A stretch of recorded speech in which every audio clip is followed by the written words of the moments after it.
So guys, update. Wala pa kami nagagawa. I think we're lost. Day 1 pa lang nawawala na.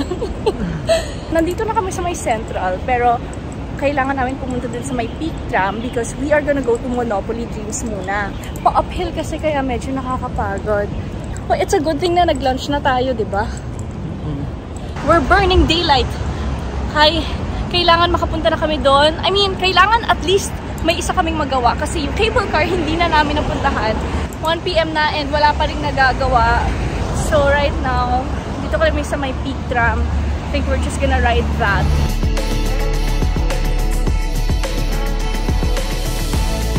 Kaya pa ba?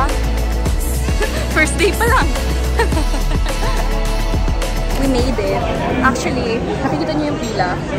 Sobrang dami pang pila kasi mag-aano pa pala kami. Bibili pa kami ng ticket. Oh my God, you guys, can you see my pawis? I'm so not fresh na. Pero at least medyo malamig naman dito. I hope na this is all worth the wait. So guys, may na-realize kami na dun pala sa Klook Pass, kailangan pala kunin yung Peak Tram and Sky Terrace. Kasi nung una ayaw namin yun kunin because of the fact na parang, ba't naman kami pupunta dun sa Sky Terrace kasi parang puro view lang, diba? Pero kailangan palang kumuha ng Peak Tram ticket para makapunta dun sa mga Monopoly and basta yung mga gustong puntahan, kailangan ng Peak Tram ticket. Kaya, if you're gonna book the Klook Pass, kailangan mong kunin yun together with all the things na gusto mong puntahan.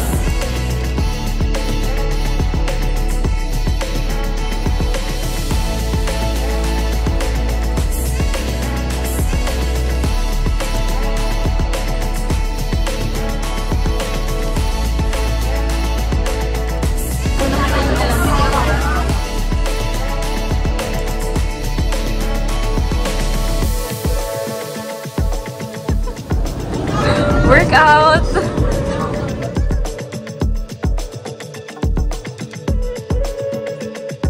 So, nandito na yung Madame Tussauds, except October 4 yung binook namin and it's only October 3.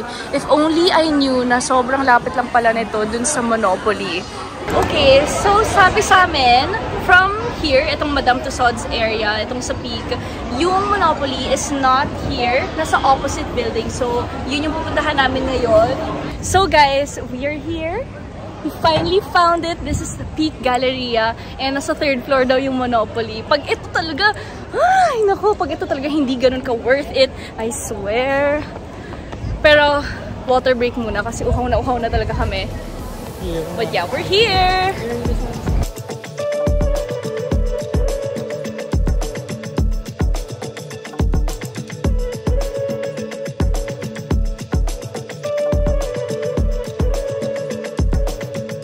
OMG, we are here. We're here.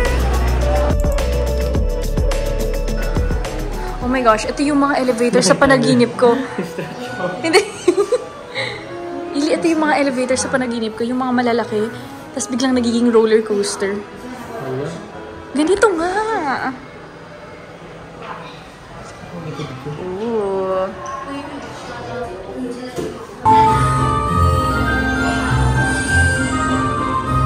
Daw niya maging extra eh. So, dyan na lang daw siya. So, we're here. Ah. Wow. Ay, ano yun?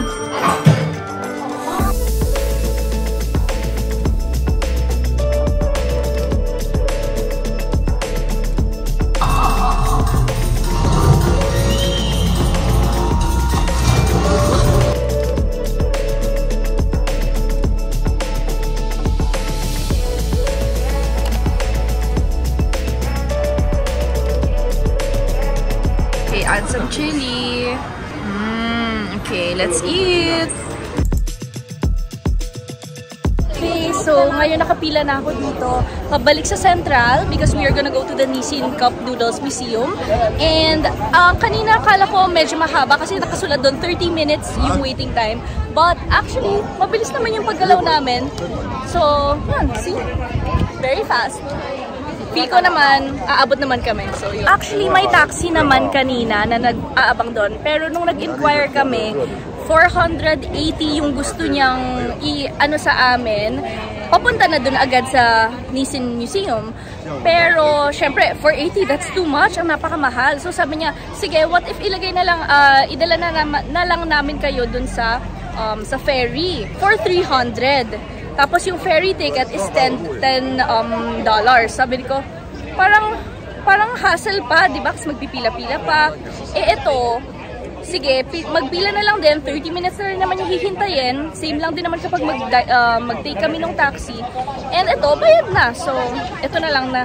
Okay na to.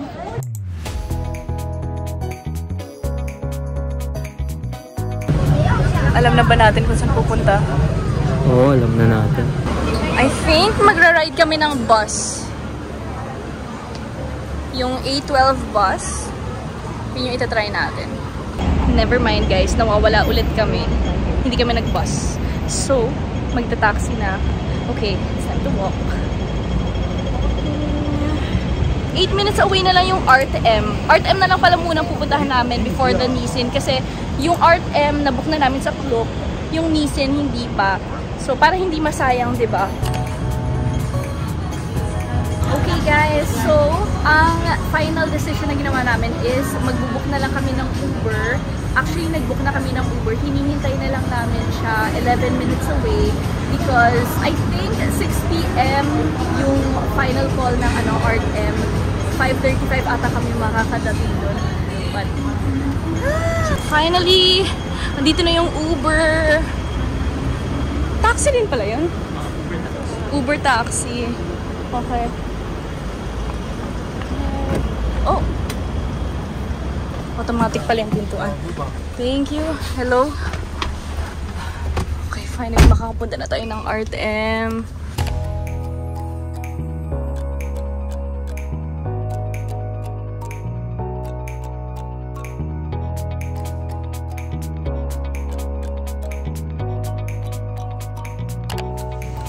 So day 1 pa lang, napagod na kami kaagad sa Chinese food. Kumain na kaagad ng 5 guys. Pero in all seriousness, I feel like, kasi diba super napagod kami. So, kailangan talaga namin ng super fatty, carbs, ganyan. Kasi yung mga kinain namin mga noodles, medyo mga light lang. So, this is a need. Kailangan namin to recharge. Okay, so kakain ako. Bye! Oh, ito yung tama. Oh my gosh. Okay. So, this is our big breakfast for today. Well, medyo chill lang naman yung itinerary, pero mas okay lang, mas madami kasi for sure, mawawala na naman kami even if nag-download na ako nung MTR app. Anyway, so this is yung letter L and then this is letter K. Okay, ayan. So, kasama na yan, $43 and $46. Okay, time to eat.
Kakakain lang namin ng lunch and kumain kami sa Jollibee. Nakakatuwa nga kasi yung mga Pinoy, yung mga nandun.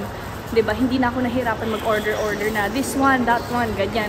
Nakita ko kasi parang may Pinoy features yung parang manager doon. So sabi ko, Pinoy ka ba? Tapos sabi niya, opo, ayun na, nag-order na. Pero ayun, I will post my full food review dun sa Jollibee sa TikTok. So, lalagay ko na lang yung link below. Pero medyo surprising yung results. And now, we are on the way to the train station ulit kasi pupunta na kami sa Ngongping Cable Car.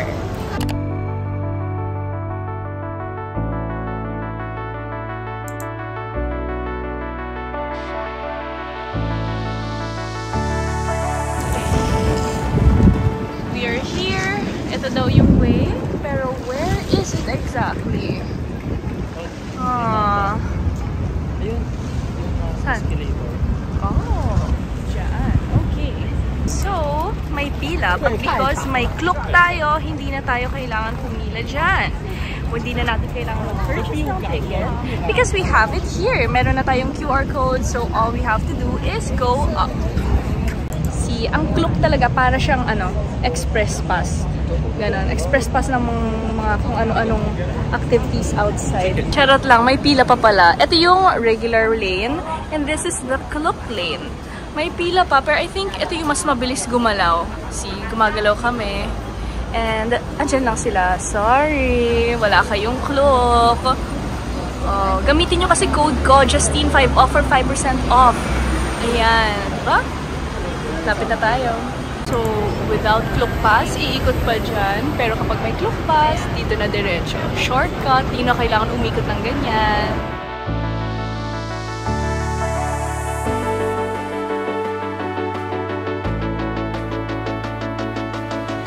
Finally, super lapit na.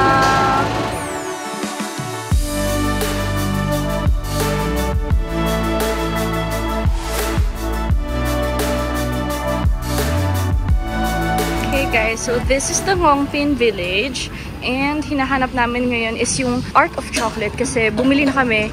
May buy one. Oh, it's this one! Okay. Ito na pala. Ayan, dito ata entrance. Ito, okay. So, ito yung gagawin naming activity dito. Okay, let's see.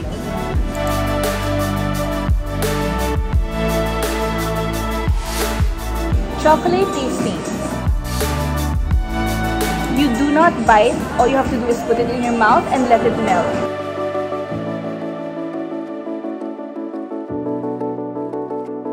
Ito yung Ruby Chocolate na partner daw sila sa isang Belgian brand. I feel like it's just Calibao kasi nung nagbe-bake ako before, may Ruby Chocolate akong ginagamit and yan din naman yung lasa. And it's from Belgium. So, baka yun.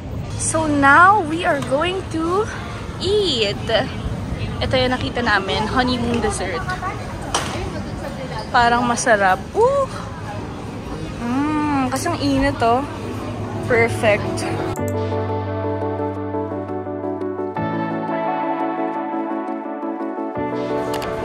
So, this is what we got sa Matsuzaka Express. Ito yung garlic tenderloin. So, update, nandito ulit kami sa standard cabin kasi ang plan dapat namin is mag-upgrade to crystal cabin. Pero, it turns out, 30 minutes pa rin yung queue. Tapos, hindi naman magiging private sa amin yung cabin. So, syempre, magbabayad ka na lang ng upgrade tapos hindi mo pa mapa-private. Though, meron, may payment na pwedeng maging private sa yung cabin. Although, it's like $2,600. Napakamahal. So, I think okay na rin tong standard cabin. Nakikita mo rin naman yung view eh. 'Di ba? Maganda pa rin naman siya. And, syempre, hindi nakakalula kasi yung sa floor, hindi naman siya glass. So, yun lang naman yung plus point sa crystal cabin. And, yeah, I think standard is okay naman.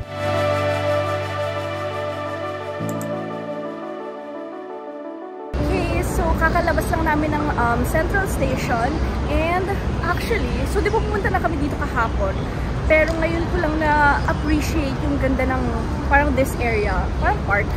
Ang ganda niya, nakikita mo yung mga beautiful buildings and ngayon, we're gonna go to the Peak Tram again for Madame Tussauds. Kahapon sobrang naligaw kami, diba? Tapos sobrang parang feeling namin ang layo. Horror story talaga yung day 1 pero ngayon, I think dahil second time around na nandito, kaya parang, siguro ilang minutes lang tayo naglakad? 5? 9? Yeah. So yun, 9 minutes lang kami naglakad. Tapos, andito na kami sa Peak Tram. Kahapon like 30 minutes, nawawala kami. Oh my God! Oh my gosh, andun yung Peak Tram. Andoon pa yung building. Andito na yung line. Okay, so we're here. Hindi ko na kailangan kumuha yan because meron na ako yan sa clock.